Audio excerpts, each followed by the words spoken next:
अस्सलाम वालेकुम। आज हम मिनी कैटजंग से चैप्टर नंबर 43 करने लगे हैं। अब इसका नाम देख लें। हमारा टॉपिक है नेम का बीटा लैक्टम एंटीबायोटिक्स। ठीक है, आज हम पेनिसिलिन बेसिकली कवर करेंगे। ये कीमोथेरेपी के अंदर आता है। हम टॉपिक चैप्टर वाइज जो है वो सारा पोर्शन कवर किया करेंगे। ये आज हमारा फर्स्ट चैप्टर है, इसका फर्स्ट पार्ट है। तो बीटा लैक्टम एंटीबायोटिक्स जो है हम कीमोथेरेपी में पढ़ते हैं कि लिविंग सेल को हमने डिस्ट्रॉय करना है with any. Beta lactam antibiotics जो हैं, या एंटीबायोटिक का तो आपको पता है क्या होती है। एंटीबायोटिक वो चीज़ होती है, मैं थोड़ा सा बेसिक से स्टार्ट करती हूँ ताकि आपका कंसेप्ट जो है वो अच्छे से बिल्डअप हो जाए।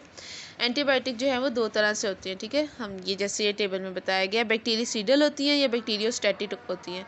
बैक्टीरियसिडल सिडल वो होती है जो किल करती है। ठीक है, तो ये बैक्टीरियसिडल एंटीबायोटिक वो होगी जो जाएगी ऑर्गेनिज्म में और जो भी बैक्टीरिया या जो होस्ट है उसको किल कर देगी। बैक्टीरिया कोई बेसिकली। बैक्टीरियोस्टैटिक का मतलब होता है सेम।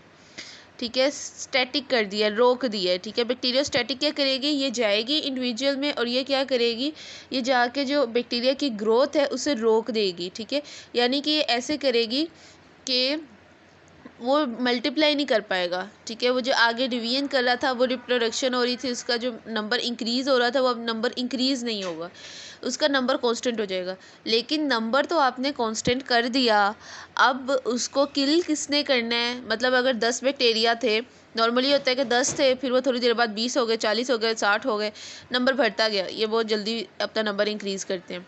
तो हम जो है हमने क्या किया, बैक्टीरियोस्टैटिक दे दी। वो 10 से तो वो 10 ही रहेंगे। अब जो हमारी बॉडी के अपने इम्यून सेल है ना, वो इनके ऊपर अटैक करेंगे। जो 10 परे हुए हैं, ये 10 होते नहीं, मैं ये एक एग्जांपल दे रही हूँ, ये इन 10 पे अटैक करेंगे और इनको किल कर देंगे। ये होता है बैक्टीरियोस्टैटिक में। अब इसमें जो कंसेप्ट वाली बात है वो ये है कि जो बैक्टीरियोस्टैटिक एंटीबायोटिक है ना, ये आप इम्यूनो कॉम्प्रोमाइज्ड पेशेंट्स में नहीं दे सकते। फॉर एग्जांपल एक मरीज़ है, एक पेशेंट है जिससे HIV है। ठीक है, उसमें आपने अगर कोई एंटीबायोटिक देनी है फॉर एग्जांपल किसी भी चीज़ की ट्रीटमेंट के लिए, तो आप बैक्टीरियोस्टैटिक नहीं दोगे, बैक्टीरियोसिडल दोगे। क्योंकि बैक्टीरियोस्टैटिक ने उसकी रिप्रोडक्शन को रोकना है, उसका नंबर को कांस्टेंट करना है। लेकिन वो जो ऑलरेडी प्रेजेंट बैक्टीरिया होंगे ना, उनको किल नहीं करना उसने।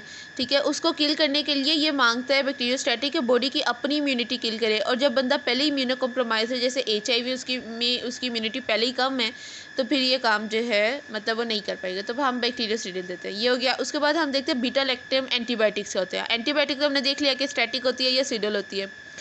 बीटा लैक्टम एंटीबायोटिक्स हमें पता है कि बैक्टीरिया में और नॉर्मल जो सेल है, मतलब कि अगर एक ऑर्गेनिज़म में एक चीज़ है, हम चाहते हैं एक, मतलब हम ह्यूमन है, हमारे अंदर एक बैक्टीरिया आ गया, उसने इन्फेक्शन कर दिया। हम चाहते हैं कि कोई ऐसी चीज़ हो जो बैक्टीरिया को तो मार दे लेकिन हमारे अपने सेल को कोई नुकसान ना भेजे। तो उसके लिए क्या चीज़ है कि हम कोई ऐसी चीज़ जो है ना वो उसको टारगेट करें जो बैक्टीरिया के अंदर हो लेकिन नॉर्मल लिविंग ह्यूमन सेल के अंदर वो चीज़ ना हो। तो वो चीज़ क्या है, सेल वॉल। तो हम क्या करते हैं, बीटा लैक्टम एंटीबायोटिक्स में सेल वॉल को टारगेट करते हैं। तो बीटा लैक्टम एंटीबायोटिक्स क्या है, ड्रग विद स्ट्रक्चर। इसमें क्या होता है कि इसका नाम बीटा लैक्टम क्यों है कि इनके अंदर एक बीटा लैक्टम रिंग होता है। ठीक है, और इसमें पेनिसिलिन, सेफेलोस्पोरिन और कार्बापिनम, ये 3 ड्रग्स आते हैं जिनको हमने आज जिसमें से हमने स्टडी करनी है। वो पेनिसिलिन है, बहुत कॉमनली यूज्ड है, हर दूसरे बंदे ने खाई होती है। ऑगमेंटिन, पेनिसिलिन, मतलब बहुत ज़्यादा ये तो मतलब आम तौर पे खा ही रहे होते हैं ना, छोटे छोटे मसलों के लिए वैसे ये बहुत ज़्यादा यूज़ की जाती है। उसके बाद जो है जो रिंग होती है ना, बीटा लैक्टम रिंग, इसमें एंटी माइक्रोबियल एक्शन होता है। इसका हम मैकेनिज्म ऑफ एक्शन पढ़ेंगे कि सेल वॉल को टारगेट करती है।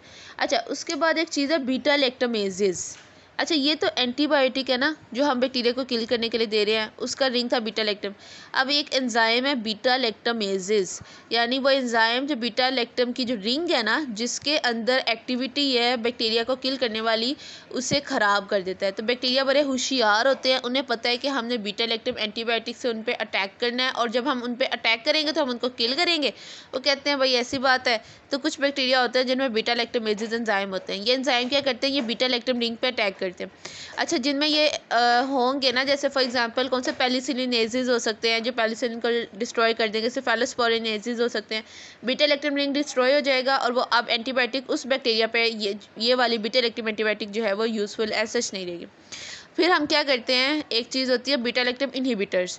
हमने जब वो एंटीबायोटिक देनी होती है ना, और अगर वो एंटीबायोटिक या उस बैक्टीरिया में बीटा लैक्टमेज प्रेजेंट है या वो एंटीबायोटिक जो है वो उससे ससेप्टेबल है, तो हम क्या करते हैं, उस एंटीबायोटिक के साथ लाजमन तौर पे बीटा लैक्टम इनहिबिटर दे देते हैं। ये क्या करते हैं, ये जाता है, हमने एंटीबायोटिक भी दी, साथ में हमने बीटा लैक्टम इनहिबिटर भी दिया, इनहिबिटर ने जाकर उसको बीटा लैक्टमेज एंजाइम को इनहिबिट किया, अगर वो प्रोड्यूस कर रहा था तो। हर कोई नहीं करता, मैं आगे बताऊँगी आपको, ठीक है। बीटा लैक्टमेज को इनहिबिट किया और साथ में हमारा जो बीटा लैक्टम एंटीबायोटिक से उसने अपना जो काम करना था एंटीबायोटिक वो भी कर दिया, ठीक है। तो ये इस तरह से हो जाएगा। उसके बाद एक चीज़ होती है मिनिमल इनहिबिटरी कंसंट्रेशन। ये क्या होता है, ये मिनिमल, सबसे कम, वो सबसे कम कंसंट्रेशन जिस पे कोई भी एंटी माइक्रोबियल, जिस पे क्या होता है कि lowest concentration of anti microbial drug, यानी कि बैक्टीरिया को किल करने वाले जो ड्रग है, किल करने वाली एंटी माइक्रोबियल, मतलब कि बैक्टीरिया नहीं, माइक्रोब में तो कोई भी चीज़ आ जाती है ना, तो कोई भी एंटी माइक्रोबियल ड्रग, ठीक है, की लोएस्ट कंसंट्रेशन, ठीक है। हम वो ड्रग ले रहे हैं जिस पे बैक्टीरिया की, या मैं bacteria as an example word use कर रही हूँ, उसकी ग्रोथ रुक जाएगी। सबसे कम से कम कंसंट्रेशन जिस पे हम ग्रोथ को रोक सकते हैं, ठीक है। तो वो कंसंट्रेशन जो इफेक्टिव कंसंट्रेशन है वो मिनिमल इनहिबिटरी कंसंट्रेशन है। उसके बाद होती है एक चीज़ पेनिसिलिन बाइंडिंग प्रोटीन। हमने चूंकि आज पेनिसिलिन का टॉपिक पढ़ना है, तो पेनिसिलिन बाइंडिंग प्रोटीन के बैक्टीरियल साइटोप्लाज्मिक मेम्ब्रेन प्रोटीन, ठीक है। बैक्टीरिया के मेम्ब्रेन पे ये प्रोटीन होती है, ठीक है। ये इनिशियल रिसेप्टर के तौर पे एक्ट करती है, इसके ऊपर पेनिसिलिन और बीटा लैक्टम एंटीबायोटिक जो है वो एक्ट करते हैं, इसीलिए इसका नाम क्या है, पेनिसिलिन बाइंडिंग प्रोटीन के पेनिसिलिन इससे बाइंड करते हैं, इसीलिए इसका ये नाम रख दिया उन्होंने, होती है बैक्टीरिया में। पेप्टाइडोग्लाइकन, ये बहुत बार आपने पढ़ा हुआ है भाई, क्या है पेप्टाइडोग्लाइकन, ये चेन ऑफ पॉलीसेकेराइड है जिस सेल वॉल के अंदर होती है। सिलेक्टिव टॉक्सिसिटी क्या होती है, ठीक है, इसका मतलब कि more toxic to the invader than to the host. Selective का मतलब है कि टॉक्सिक है वो चीज़ लेकिन सिलेक्टिव है, हमने अपनी मर्ज़ी से की हुई है, यानी कि वो, हम जाहिर से बात है हम होस्ट को या फॉर एग्जांपल यहाँ पे है उसको नुकसान नहीं पहुँचाना चाह रहे, हम उस माइक्रोब को नुकसान पहुँचाना चाह रहे हैं जो मुंह उठा के आ गया और इन्फेक्शन पे इन्फेक्शन किए जा रहा है। तो मोर टॉक्सिक जो है, सिलेक्टिव टॉक्सिसिटी मतलब ये कहना चाह रहे हैं कि वो चीज़ जो है ज़्यादा टॉक्सिक है इन्वेडर से जो आई है बजाय के होस्ट से हो। ट्रांसपेप्टाइडेजेस, ये बहुत इंपॉर्टेंट वर्ड है जी, क्योंकि हमारा जो मैकेनिज्म ऑफ एक्शन है उसमें जब मैं पढ़ूंगी तो मैं आपको बताऊंगी कि ये जो बीटा लैक्टम, ये पेनिसिलिन है, बेसिकली ये जितने भी हैं इनका मैकेनिज्म ऑफ एक्शन ये है कि ये ट्रांसपेप्टाइडेजेस को इनहिबिट करते हैं, ठीक है। ये क्या है, ये बैक्टीरियल एंजाइम है, ठीक है, ये बैक्टीरियल एंजाइम है, ठीक है, जो क्रॉस लिंकिंग के लिए चाहिए होते हैं पेप्टाइडोग्लाइकन चेन की, और सेल वॉल की सिंथेसिस में हेल्प करते हैं। जब हम इस एंजाइम को इनहिबिट करते हैं, सेल वॉल की सिंथेसिस नहीं होती और इस तरह से हमारे बीटा लैक्टम एंटीबायोटिक काम करते हैं, सही। उसके बाद जो है वो हम देखते हैं, ज़रा थोड़ा सा यहाँ से देख लें। बीटा लैक्टम एक जो है इंक्लूड सम ऑफ इस, ये बहुत ज़्यादा यूज़ होने वाली ड्रग्स हैं जो मैंने आपको पहले बता दिया। अब बैक्टीरियल सेल वॉल इनहिबिटर्स में हम पेनिसिलिन पढ़ते हैं जो हमने आज पढ़नी है, सिफेलोस्पोरिन और मिसलेनिया कुछ अदर चीज़ें। पेनिसिलिन जो है वो नैरो स्पेक्ट्रम हो सकती है, वाइड स्पेक्ट्रम हो सकती है। नैरो स्पेक्ट्रम में पेनिसिलिनेज ससेप्टेबल हो सकता है।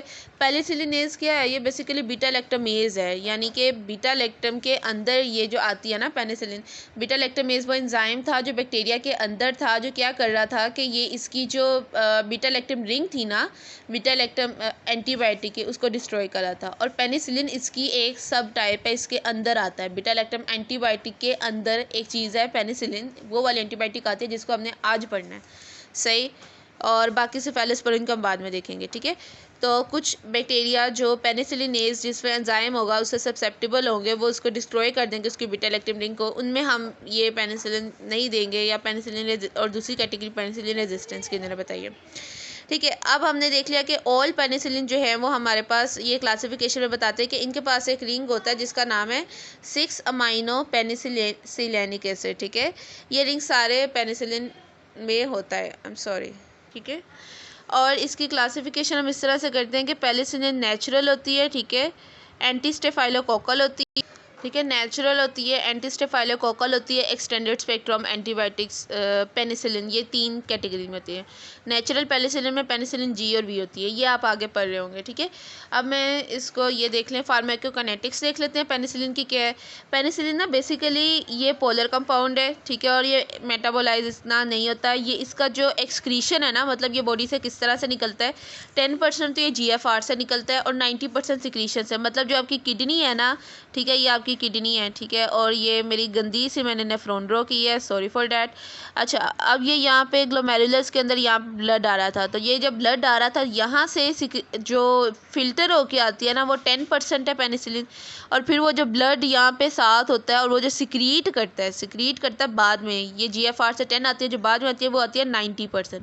तो ये जो है वो हमारे पास पेनिसिलिन की है एक्सक्रीशन, ठीक है। उसके अलावा कुछ एक्सेप्शंस हैं कि ये तो हो गई कि किडनी के थ्रू जा रही है, ठीक है। कुछ है नेफ्सिसिलिन, एम्पिसिलिन, ठीक है। नेफ्सिसिलिन और एम्पिसिलिन जो है ना ये बाइल के थ्रू जाती हैं। इनकी हाफ लाइफ जो है वो इन्होंने बताई हुई है कि कुछ 30 मिनट से आधे घंटे से 1 घंटे की होती है, ठीक है। पेनिसिलिन जी जो है इसकी हाफ लाइफ जो है वो थोड़ी ये बढ़ाई जा सकती है। ये प्रोकेन और बेंजाथीन जो है इनकी हाफ लाइफ ज़्यादा होती है, ठीक है।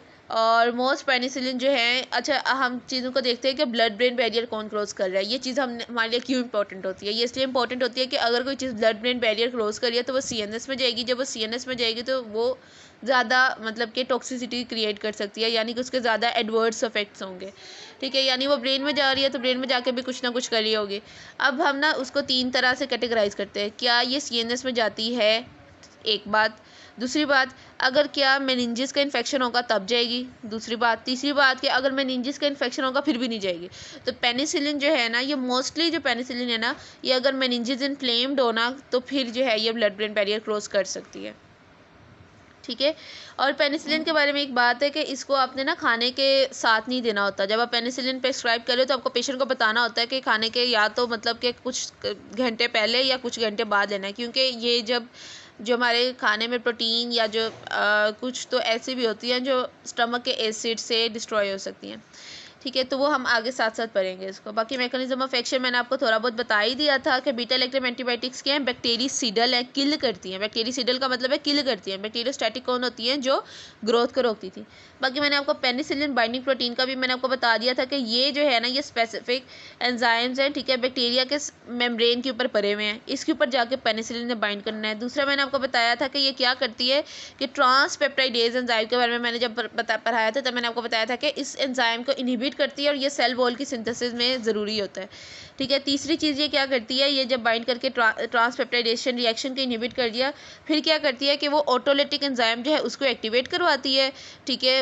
और फिर जो है ना ये एंजाइम जो है ये बैक्टीरिया की लयन करता है, बैक्टीरिया को खा जाता है, सही। इसके अलावा बीटा लैक्टमेजेस में मैंने यहाँ पे बताया है कि अब उसके बाद जो ये वाला पैराग्राफ है ना बेसिकली इसमें वो ये क्या बता रहे हैं, उसमें रेजिस्टेंस का बता रहे हैं, सही।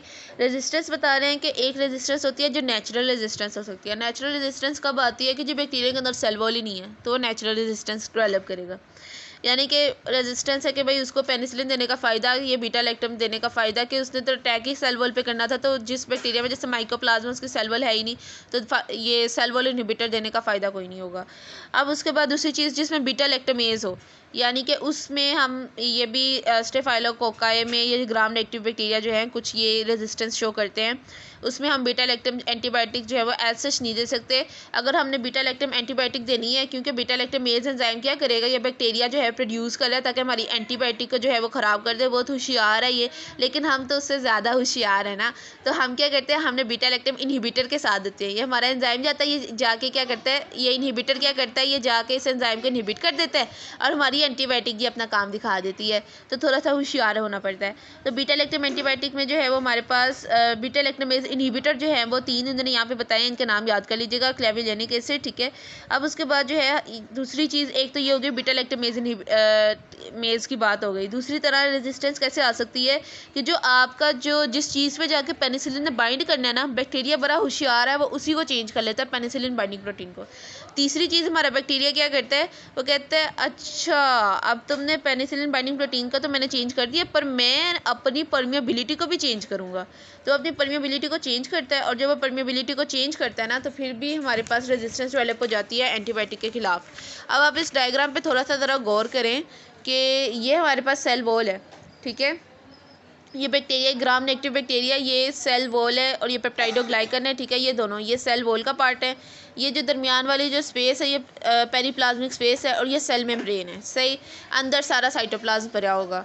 अब वो कह रहे हैं कि यहाँ पर ये देखें आपके अब आप यहाँ पे देखिए कि वो कह रहे हैं कि जो सेल वॉल है ना, हमारा जो एंटीबायोटिक होती है उसमें ना ये पोरिन्स होते हैं सेल वॉल में, तो पोरिन्स से तो एंटीबायोटिक गुजरते हुए आगे आ जाएगी, लेकिन जब ये पेरीप्लाज्मिक स्पेस में आएगी ना, और जब यहाँ पे एंटीबायोटिक पेनिसिलिन आ गई, पोरिन से गुजरते हुए आ गई, ठीक है। अब ये यहाँ पे पेनिसिलिन बाइंडिंग प्रोटीन पर या इसके साथ उसने काम करना है, ट्रांसपेप्टाइडेज को इनहिबिट करना है। जब उसने इनहिबिट करना है, सेल वॉल की सिंथेसिस उसने ख़राब करनी है। सेल वॉल बैक्टीरिया को बचाने के लिए ज़रूरी था, सेल वॉल ख़राब हो गई, वाटर अंदर आएगा, बैक्टीरिया डाई होगा, वो ऑटोफेस ऑटोलेटिक एंजाइम वगैरह सारे एक्टिवेट होंगे। ये काम हमारा प्लान था, लेकिन बैक्टीरिया जो है वो बहुत होशियार था। उसने क्या किया कि उसने बीटा लैक्टमेज एंजाइम बनाया, और ये पेरीप्लाज्मिक स्पेस में पड़ा हुआ है। जब ये यहाँ से आती भी है ना आगे, तो बीटा लैक्टमेज एंजाइम क्या करता है, उस पेनिसिलिन की या उस ड्रग की बीटा लैक्टम रिंग को डिस्ट्रॉय कर देता है।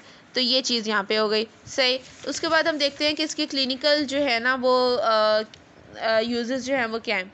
अब पेनिसिलिन नैरो स्पेक्ट्रम और वेरी नैरो स्पेक्ट्रम और वाइड स्पेक्ट्रम, इसको इस तरह से यहाँ पे मिनी कैटजंग में एटलीस्ट डिवाइड किया गया। नैरो स्पेक्ट्रम में पेनिसिलिन जी जो है ये प्रोटोटाइप है, और ये हम किस में यूज़ कर लेते हैं, ये स्ट्रेप्टोकोकाई, मेनिंजोकोकाई, ठीक है, और ग्राम पॉजिटिव बेसिलाई और स्पाइरोचीट, ठीक है, इनके इन्फेक्शंस में जो है हम बेसिकली यूज़ कर रहे होते हैं, ठीक है।